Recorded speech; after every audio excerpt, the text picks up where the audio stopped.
pass it on to you. Thank you, Kwacha. Thank you so much. Thanks for having me, and thanks for the opportunity. Yeah, this is not going to be that very technical a talk, but so many cool things we heard. We talked about how we started, a couple of years back, and I've been reflecting about the power of open source and the power of communities in general. It's certainly something we see across our industry, and open source communities effectively are ecosystems. They're almost like an ecological community. They need to have a certain diversity to thrive. And people often, get confused about what it means. And so in my view, the community actually has two parts. There is the contributor community, and then there's the user community. And of course, there are all the other people involved. There's the vendors, there's the various other people in that ecosystem. But notice that I centered on contributor and user more than vendor.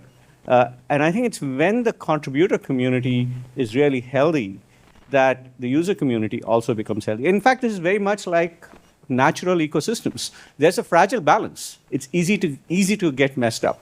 And if that balance gets messed up, what you start seeing is communities in decline. And we've seen this in other parts of our industry. There are open source databases which used to be riding high at one point of time and now aren't as active and as effective, aren't growing as much.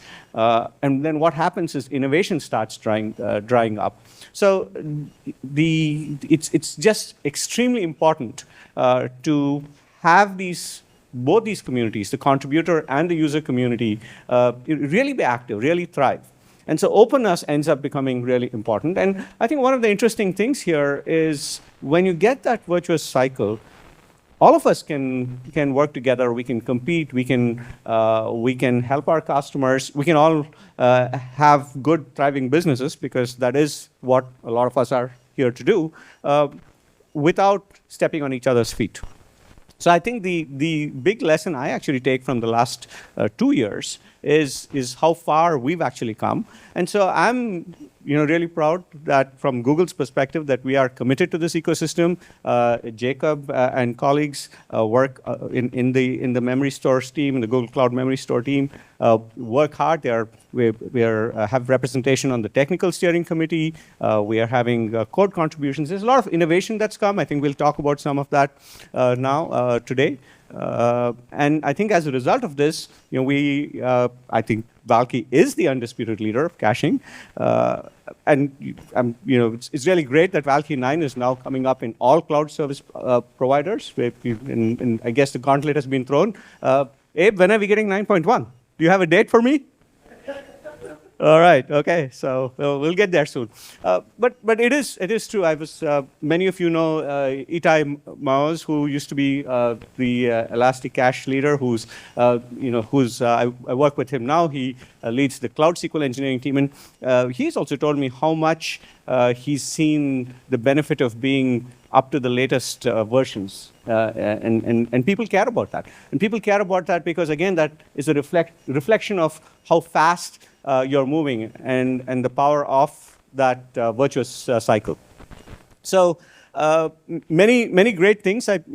We'll talk, I'm guessing, about some of them. Vector search is really interesting. Maybe I'll geek out a little bit. I didn't plan on talking about this, but you brought up client libraries, so maybe I'll take a few seconds to talk about it.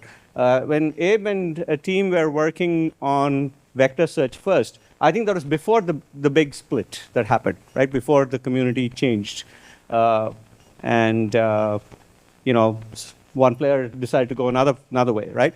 So when, at the time, there were multiple options. We could have gone with an HNSW option. We could have gone with another kind of option. And one of the reasons we went with HNSW was that there was limited ability to deliver a different kind of vector search within the constraints of the client ecosystem. And the client ecosystem, the nature of the libraries was so tied to the HNSW API, it was hard to change it. So in a sense, that also restricted the ability to innovate. I think in the end of the day, we found, Abe and the memory store team found a super creative way to build a high-performance vector search. But it certainly, cramped our style, if I can say. But many other things I think we've done. including memory management improvements, atomic slot migration, which I think we'll talk about. And so we, as a result of which, I think Valkey 9 is really so much better in every part, everything that you would expect from caching. And we are seeing the results in our own business. I think our public stats is over 90% of the top 100 Google Cloud customers use memory store. And I think we're seeing it with our customers. Is anyone from Snap here?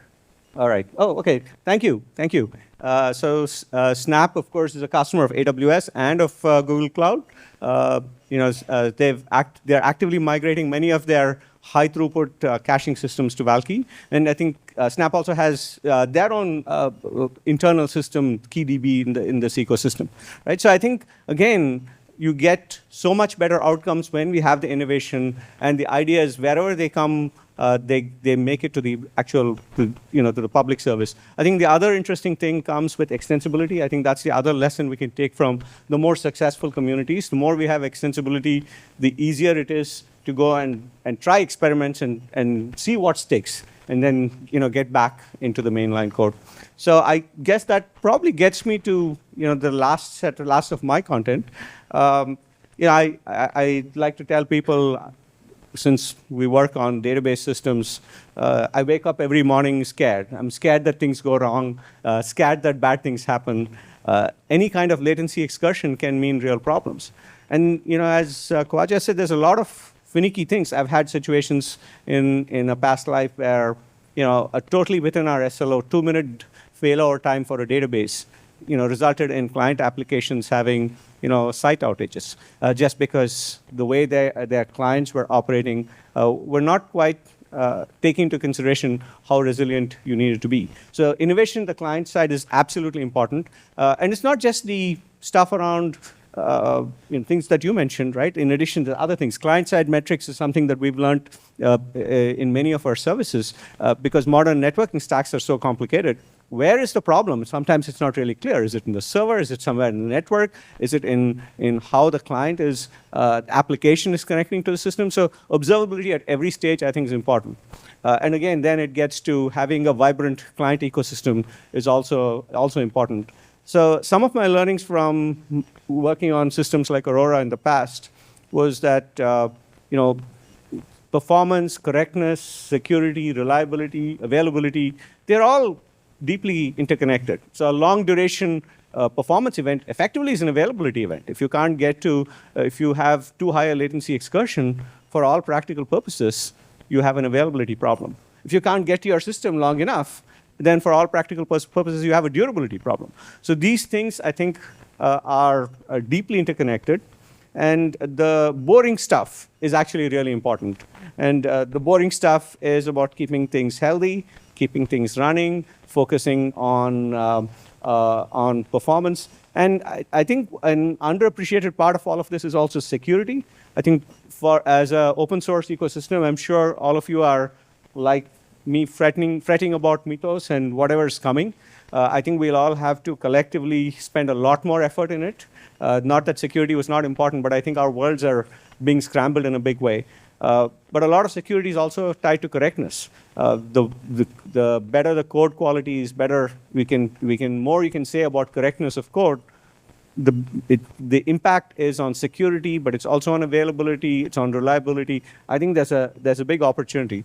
And so I think with AI, that opportunity is not, it's not just the risk that is there with security vectors, but also I think the opportunity to maybe use these tools to improve code quality. So I'll prefer to end with glass half full. I think we have so much more to go. Again, thank you so much for the opportunity. And Jacob, welcome. I think hopefully you're going to tell us more about why boring is good.